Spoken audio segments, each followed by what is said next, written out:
Alright, what it do, YouTube? This the kid, DC Wrestling. You already know what it is, man. This is my official Raw recap review, overall thoughts on the show. This was the season premiere of Monday Night Raw, actually, and as you already seen the picture, man, I'm gonna get right into it. Jey Uso, looks like he is the official number one contender, for Bron Breaker's Intercontinental Championship. You already know he won the Fatal 4-Way match to decide and to earn the opportunity. They've been doing this tournament for about a couple weeks now, and Jey Uso and Braun, they've already been talking smack about a couple weeks ago. So obviously now we're gonna get one Steiner member and one NY members going at it. So it's gonna be interesting to see. And presumably, with the pay per view set up the way it is, I'm assuming this is gonna take place at Bad Blood. Put another title match on the card. We'll see how it is. But speaking of Bad Blood, Adam Pearce announced that early on in the night that CM Punk and Drew McIntyre, will be going at it again, for the last time, specifically, inside Hell in the Cell. And I mean, you can't, you know, it's the right decision, honestly. Again, CM Punk has one win, Drew McIntyre has one win. So it makes sense. If you want to wrap up this feud, it makes sense to end it in a feud like Hell in a Cell. You know what I'm saying? And man, overall, I thought Raw was actually pretty good tonight. I mean, outside of a few things, like I thought the street fight to open up the show, you had America May versus the Wyatt Six.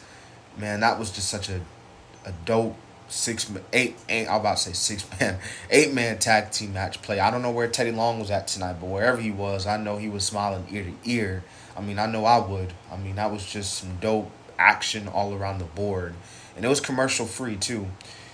But I'm assuming that wraps up the feud with America Made and the Wyatt Six. I mean, America Made is just they're probably never gonna beat Wyatt Six, honestly, because they just Wyatt Six is just too dominant right now. They're just too powerful right now. Maybe a couple years from now, but right now it's just not the case. And then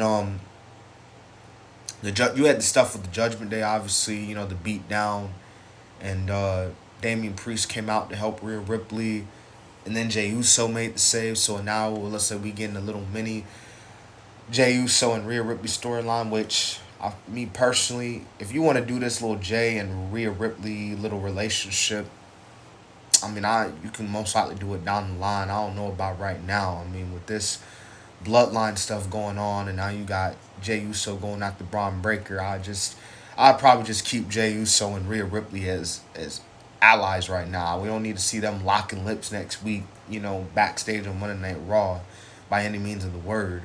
It's just that, as of right now, just keep them as allies. I help you out, you help me out, vice versa.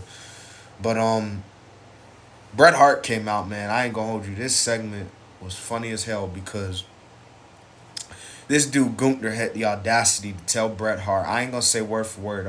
The overall segment was pretty dope, but this dude Gunther told Bret Hart that my favorite wrestler was Goldberg.